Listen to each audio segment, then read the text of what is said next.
દેવગઢ બારિયા ખાતે આજે ગૌરક્ષા અને ગૌ સન્માનના સંકલ્પ સાથે મોટી સંખ્યામાં ગૌભક્તો એકત્રિત થયા હતા. ગૌ સન્માન અભિયાન અંતર્ગત કામધેનુ ગૌસેવા ટ્રસ્ટ તેમજ સ્થાનિક ગૌપ્રેમીઓ દ્વારા મામલતદારશ્રીને સત્તાવાર આવેદનપત્ર પાઠવવામાં આવ્યું હતું. ગૌભક્તોએ એક સૂરે માંગ કરી હતી કે ગૌવંશની કતલ પર સંપૂર્ણ પ્રતિબંધ મૂકવામાં આવે અને ગૌમાતાને રાષ્ટ્રમાતાનો સર્વોચ્ચ દરજ્જો આપવામાં આવે. આ દરમિયાન ગૌભક્તોમાં ભારે ઉત્સાહ જોવા મળ્યો હતો. ગૌમાતા કી જયના ગગનભેદી નારાઓ સાથે સમગ્ર વાતાવરણ ગૌમય બની ગયું હતું.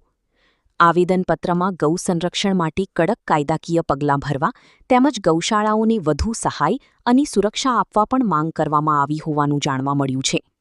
ગૌભક્તોએ જણાવ્યું હતું કે ગૌમાતા ભારતીય સંસ્કૃતિ અને આસ્થાનું પ્રતીક છે અને તેમના સન્માન માટે સમાજના દરેક વર્ગે એકજૂટ થવાની જરૂર છે. આશા ન્યૂઝ ગુજરાતી રિપોર્ટર જાબિર શુક્લા, દેવગઢ બારિયા.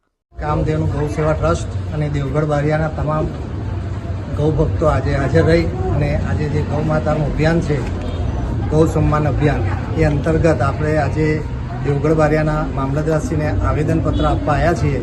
તો બધા ભેગા થઈ અને અત્યારે આવેદનપત્ર આપ્યું છે અને સાથે આપણું આ ગૌમાતાનું અભિયાન છે, એનો વિષય છે કે આપણી ગૌમાતાનું કતલખાને જતાં બંધ થાય અને ગૌમાતાને રાષ્ટ્રમાતાનો દરજ્જો મળે એવું આપણે બારિયા દેવગઢ બારિયાના તમામ ગૌભક્તો ભેગા થઈ અને આજે આવેદનપત્ર માટે આવ્યા છીએ. ગૌ માતા કી જય, ગૌ માતા કી જય, ગૌ